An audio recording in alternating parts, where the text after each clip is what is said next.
Aking mga minamahal na mga mamayan, aking pagpapatuloy at papaunlarin pa ang aking nasimulan.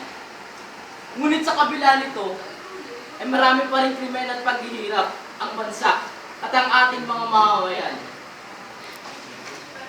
Totoo nga't marami nang iniunlad ang ating bansa.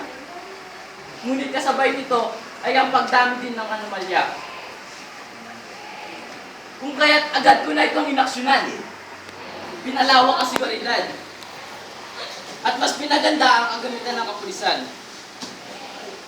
Sikapin nating mapaunlad ang ating bansa at ekonomiya. Di lamang ako, ngunit lahat ay siyang dapat na kumilos. Ipasa ang disiplina sa sarili.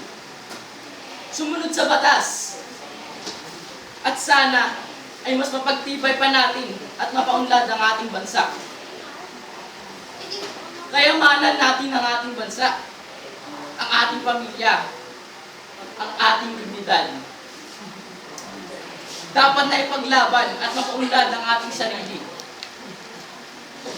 Ngayon, iiwan ko ang responsibilidad na ang lahat ay siyang maging pangulo sa kanilang sarili.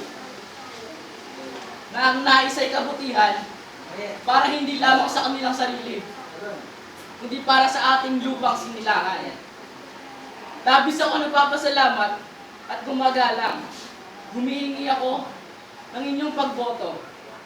Salamat. Ako po si Santiago Embalan, tumatakbo bilang Pangulo.